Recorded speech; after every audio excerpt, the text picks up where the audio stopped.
Ça faisait 10 ans que j'attendais cette vague, 10 ans que je voulais la surfer. Et depuis 10 ans, je m'entraîne comme pas possible pour pouvoir surfer une vague. Et ça y est, il n'y en a pas. Je pense que là, il faut vraiment que je me rende à l'évidence, Clara. C'est fini. Arrête le surf et fais un autre sport.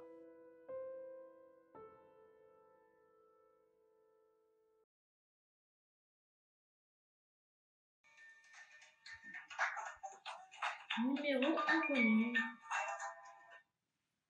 Allô, oui, bonjour. Qui est à l'appareil? Arthur Vinold. Bonjour. Oui, c'est bien moi. Ouais, je t'appelle parce qu'on est au courant de ta situation. C'est vrai qu'en ce moment, la mer est plate, difficile pour une surfeuse de ton calibre de s'éclater dans les vagues. Et en fait, ton profil nous a interpellés. Nous, on est une équipe d'élèves ingénieurs des mines de Paris. Et en fait, on a conçu le projet e-foil. Donc, le projet e-foil, je te l'ai fait très vite. En fait, c'est une planche de surf. Et puis, il y a un mât, il y a un système de propulsion avec une hélice et puis un foil. Et en fait, ça permet à l'utilisateur qui est dessus, sur la planche, il y a une télécommande, il met les gaz, la planche s'élève hors de l'eau à des vitesses de 20 km/h, donc énormément de sensations, et puis il n'y a pas besoin de vagues pour que ça fonctionne.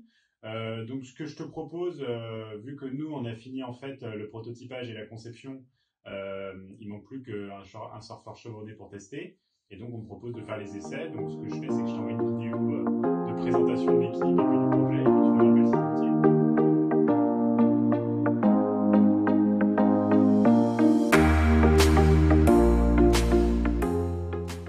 La mission du pôle assemblage mécanique est de construire un prototype conforme à la CAO afin de pouvoir le tester.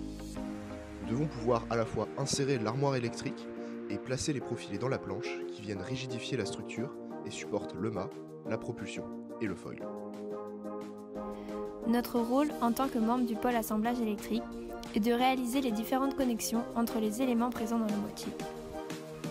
Notre objectif est d'obtenir les données de fonctionnement nécessaires à la compréhension du système réel. Pour cela, nous avons connecté un microcontrôleur qui récupère la tension et l'intensité, avec un téléphone par Bluetooth qui adjoint la vitesse et enregistre toutes ces données dans un document. On peut alors utiliser ce document pour en extraire les données de fonctionnement. Le polydimensionnement a eu pour mission de valider l'usage des pièces commandées l'année dernière ou d'en proposer de nouvelles répondant mieux aux contraintes et au cahier des charges, ainsi que d'étudier la stabilité dynamique du système lors de sa sortie de l'eau. Nous nous sommes servis du logiciel Heliciel qui effectue des calculs de mécanique des fluides et de Python pour simuler la dynamique de notre système.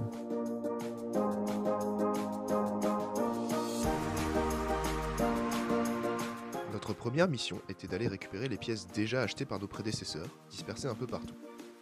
Voici la planche que nous avions au départ, un pain de polystyrène de dimension 200 x 60 x 15 cm. Nous y avons percé un trou débouchant avec une scie pour pouvoir accueillir l'armoire électrique. Puis, pour insérer les profilés, nous avons fixé une perceuse avec une tête fraiseuse à une potence, afin de creuser dans le polystyrène des tranchées bien droites et à la bonne profondeur. Une fois les trous et les tranchées creusés, il nous restait à donner au pain de mousse la forme d'une vraie planche de surf. Pour cela, nous avons tracé un profil que nous avons découpé à la lame chauffante. Une fois le profil grossièrement découpé, nous avons poncé la planche avec du papier de verre pour qu'elle soit bien lisse. Avec un tunnel préalablement creusé à travers le pain de mousse, nous avons fait le lien entre le mât qui tient le moteur et l'armoire électrique, en faisant passer les câbles du moteur. Le moteur, lui, a été fixé au mât grâce à un support moteur, une pièce conçue en CAO, puis découpée au laser dans du bois. Enfin, nous avons monté le foil sur les profilés. Il est composé d'un foil avant et d'un foil arrière, au total 14 pièces conçues et imprimées en 3D. Une fois toutes nos modifications apportées à la planche, nous avons résiné l'ensemble du système. Pour cela, il nous a fallu enfiler une blouse et des gants, mélanger des quantités précises de résine avec du durcissant, préparer le tissu carbone que nous allions utiliser, et enfin, résiner. Nous devions pouvoir visser et dévisser facilement la plaque en bois au-dessus de l'armoire électrique.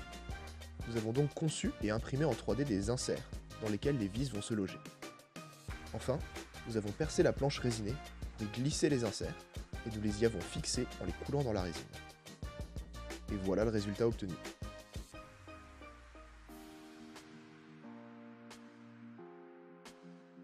Le moteur est alimenté via un variateur par 3 batteries placées en série.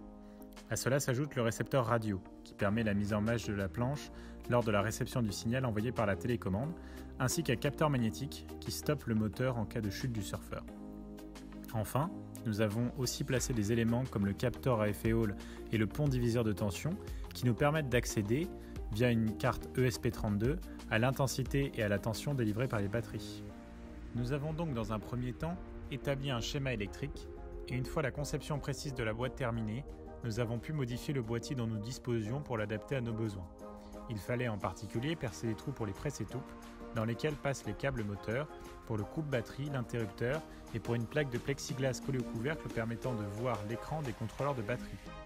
L'étanchéité de l'ensemble était primordiale, d'où une grande précision sur les perçages, collages et sur la mise en place de joints d'étanchéité. Nous avons également placé et fixé des éléments dans la boîte, après discussion sur plusieurs points importants, séparer le circuit moteur et le circuit de commande, encombrement de chaque élément, etc. Une fois que tout était paré et fixé, nous avons commencé le câblage en nous attaquant d'abord aux câbles les plus épais. Il s'agissait principalement de mettre en place des connecteurs sur les batteries, le variateur, les câbles moteurs, pour qu'ils puissent s'emboîter en évitant tout court-circuit. Nous avons procédé par soudure à l'étain. Concernant le circuit de commande, il nous a fallu étudier de manière approfondie les schémas électriques du microcontrôleur, des capteurs du variateur et fabriquer un pont diviseur de tension avant de tout souder à l'étain. Le circuit étant terminé, nous avons pu dans un dernier temps procéder à des tests moteurs et à des tests d'étanchéité.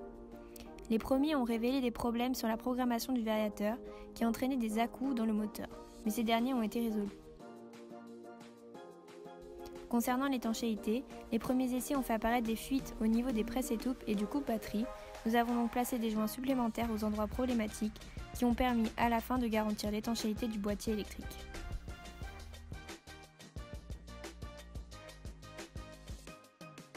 Coder une application sur App Inventor et programmer le microcontrôleur grâce à l'IDE Arduino.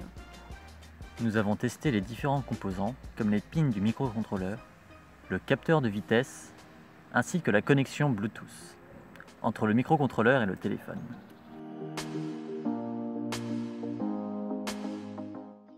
Nous avons tout d'abord étudié le comportement du foil existant choisi l'an dernier et conçu une hélice répondant aux contraintes de notre système.